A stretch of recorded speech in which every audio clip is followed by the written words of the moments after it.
A retired airline captain with 17,000 hours doesn't just fall from the sky.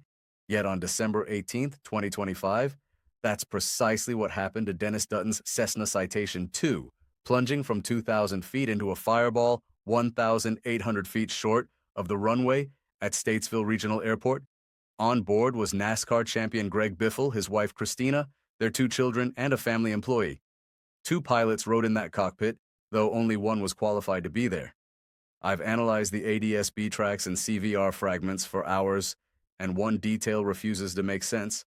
The throttle was found in the full forward position, suggesting a desperate attempt to power out of something, but what, understanding this, might prevent the next one?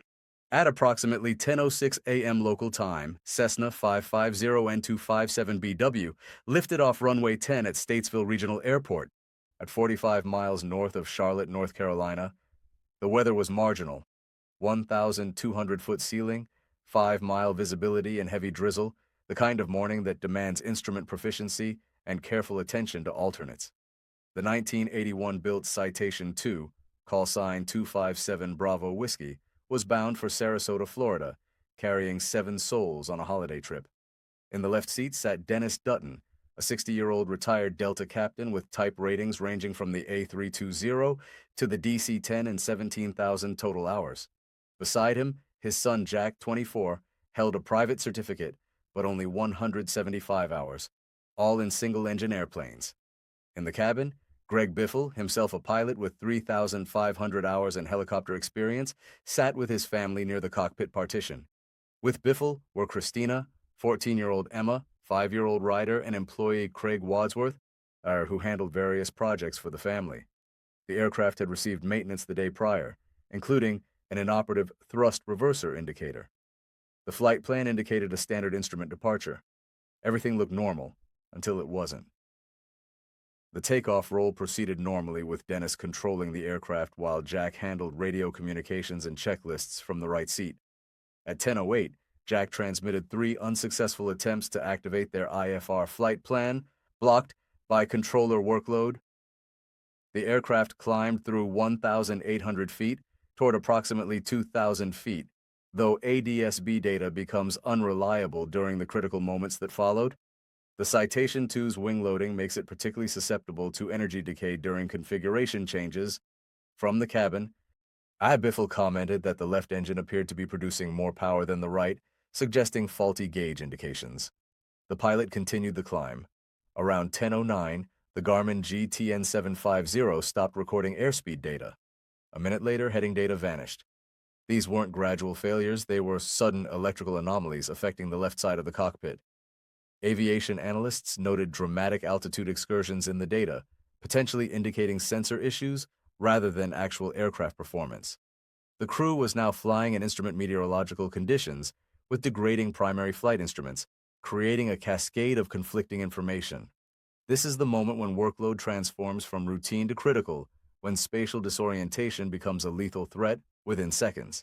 By 10:10, Dennis reported his altitude indicator and other left-side instruments were unreliable. The cockpit voice recorder captured audio degradation lasting over 3 minutes, classic symptoms of electrical instability affecting communication quality.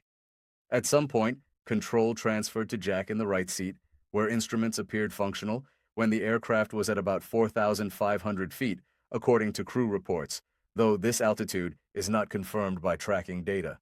The transfer of control in instrument conditions with an unqualified pilot represents a critical deviation from standard operating procedures.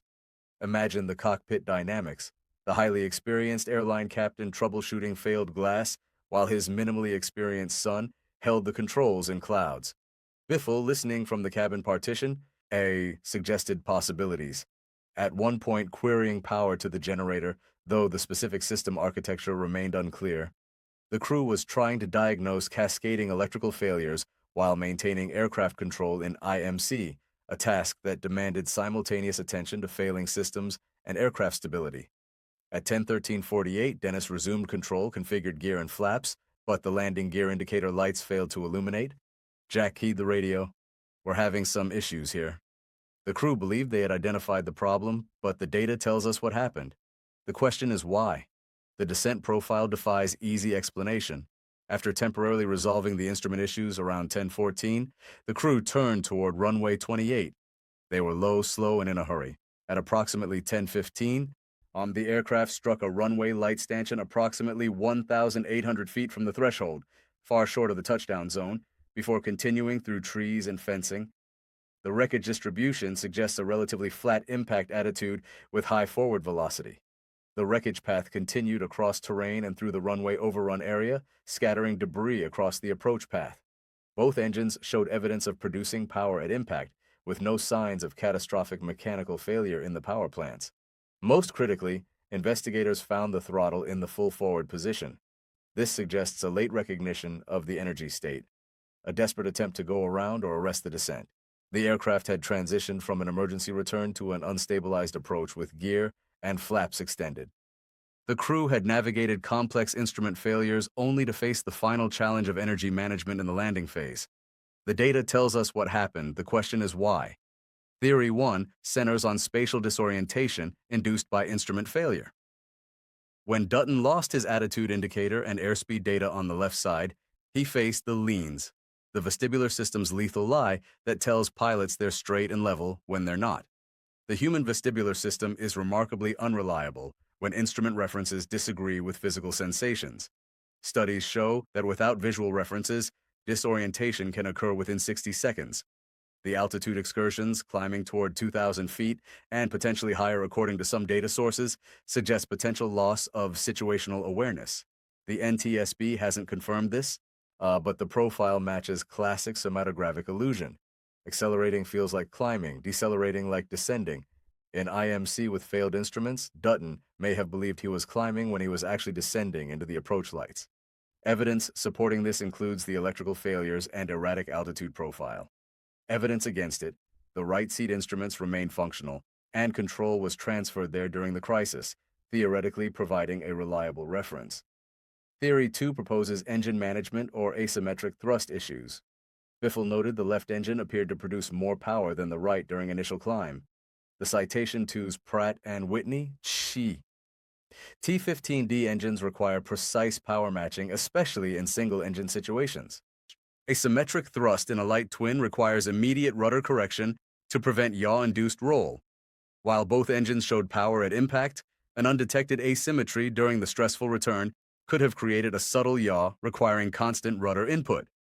Combined with the pilot's divided attention troubleshooting electrical issues, this could have resulted in an uncoordinated low-energy approach. The thrust reverser indicator was noted inoperative before takeoff, though the reversers functioned, suggesting maintenance deferrals that morning.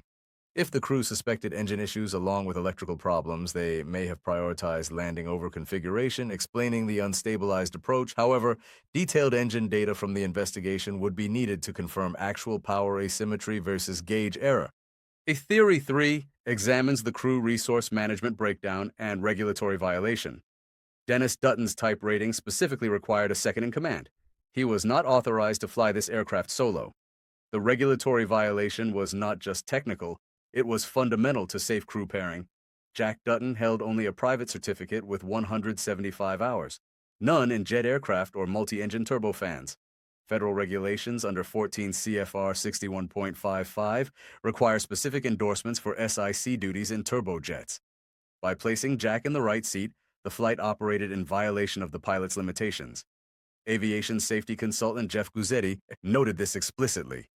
This airplane requires 2 trained pilots.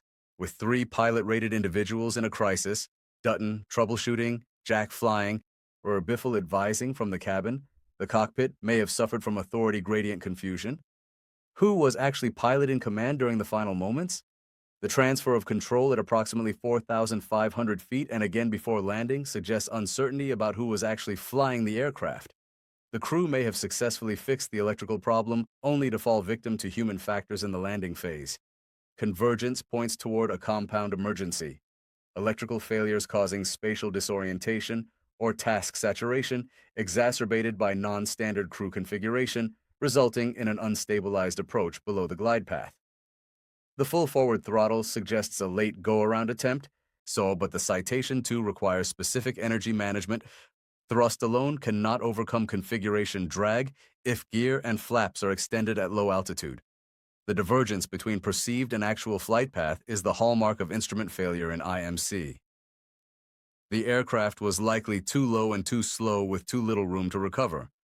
The NTSB will focus on the electrical failure root cause, possibly a generator bus fault or avionics cooling failure, and why the crew continued the approach despite unstable criteria. The aircraft struck 1,800 feet short, suggesting a significant altitude deviation from the expected glide path. But there's something else that's been bothering me. The crew reported solving the problem before the final descent. If instruments were functioning, why did they still hit the lights? The cockpit environment was impossibly complex. Dennis Dutton faced every pilot's nightmare, cascading failures in weather at low altitude with family aboard. At 17,000 hours, he had encountered emergencies before, but never with his son holding the controls while his own instruments failed. The workload was asymmetrical. Troubleshooting required head-down time precisely when head-up vigilance was critical. The cognitive load of troubleshooting can reduce situational awareness to dangerous levels without the pilot recognizing the degradation. Crew resource management protocols emphasize aviate, navigate, communicate, yet the CVR captures all three pilots discussing electrical theory while the aircraft was in instrument conditions.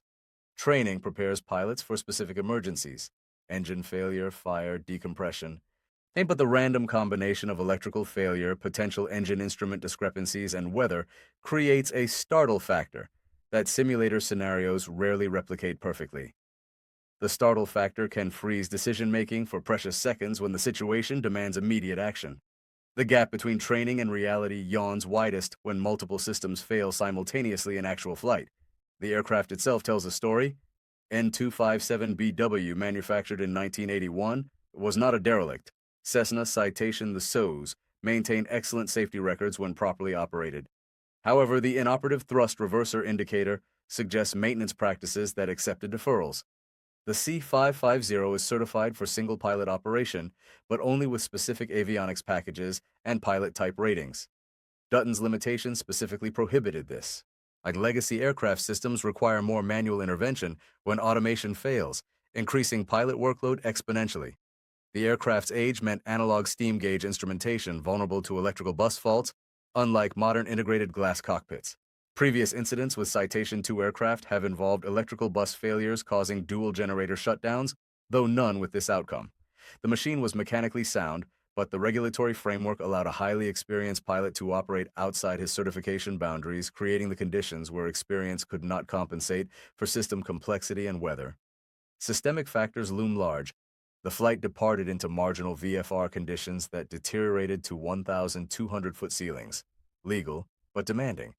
General aviation accident statistics show that continued VFR into IMC and instrument failures in actual IMC carry fatality rates exceeding 70%.